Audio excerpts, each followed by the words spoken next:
Olha, tem umas histórias na Bíblia que, quando a gente lê hoje em dia, fica, no mínimo, desconfortável.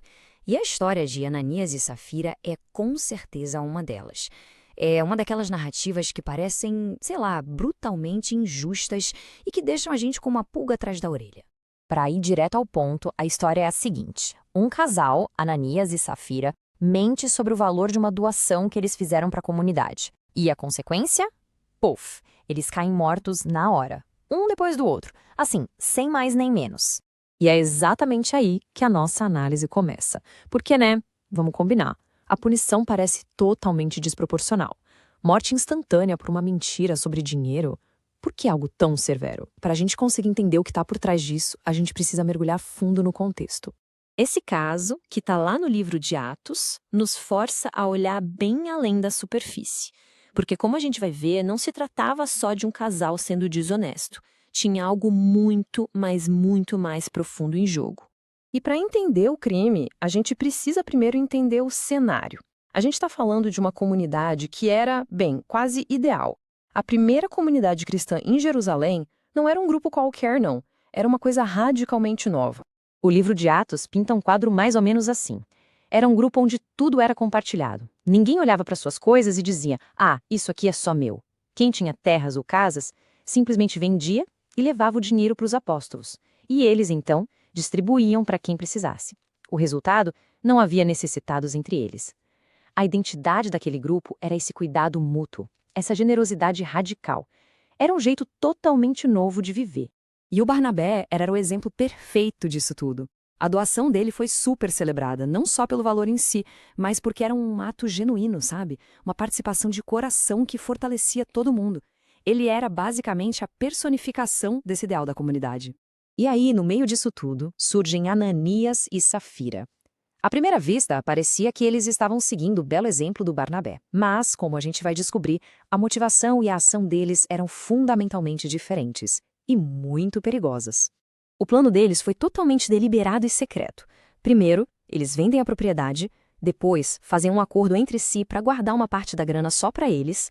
Aí, o Ananias vai sozinho, entrega o que sobrou como se fosse o valor total, só que ele é confrontado por Pedro, que expõe a mentira. E Ananias cai morto, na mesma hora. E o mais arrepiante é que, umas 3 horas depois, a Safira chega, sem saber de nada, repete a mentira e tem exatamente o mesmo destino. Agora, atenção, porque o ponto crucial está nessa fala do Pedro. Percebe que ele não pergunta por que você mentiu sobre o dinheiro? A acusação é porque você mentiu ao Espírito Santo. Isso muda completamente a natureza do crime. E é aqui que a gente começa a entender o porquê da severidade. A reação indica que a ofensa ia muito além de ganância ou de uma mentirinha financeira. Tinha algo existencial em jogo. Era de fato mais que dinheiro. E o próprio texto deixa isso bem claro. Pedro basicamente diz para o Ananias: escuta, a propriedade era sua, o dinheiro era seu, ninguém te obrigou a doar nada.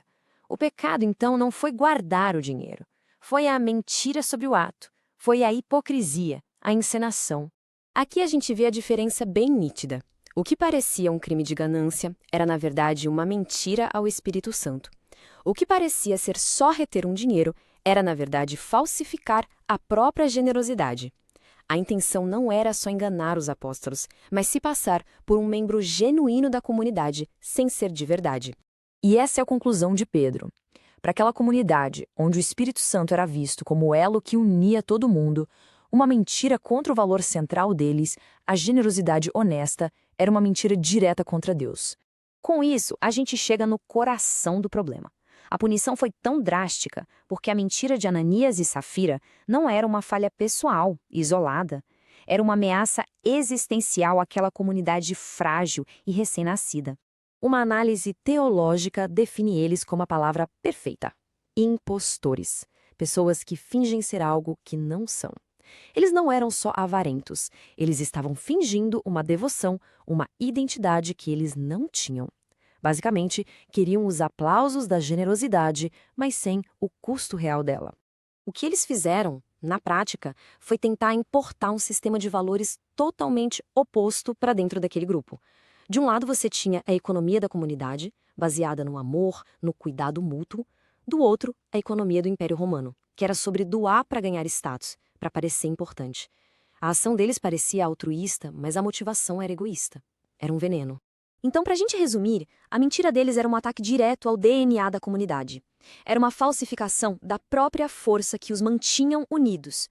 Se aquele tipo de comportamento fosse tolerado ali, a comunidade inteira, que era baseada em confiança e amor genuíno, ia se desintegrar. A consequência severa, então, foi uma forma de proteger a integridade de algo muito novo e precioso que estava nascendo. Isso tudo nos deixa com uma pergunta para refletir, né? No fim das contas, a história de Ananias e Safira é sobre a diferença entre a identidade que a gente projeta e quem a gente realmente é. Então vale a reflexão. Nas nossas próprias comunidades, no trabalho, na família, entre amigos, quais são as imposturas silenciosas, as mentiras sobre intenções e caráter que hoje representam o maior perigo?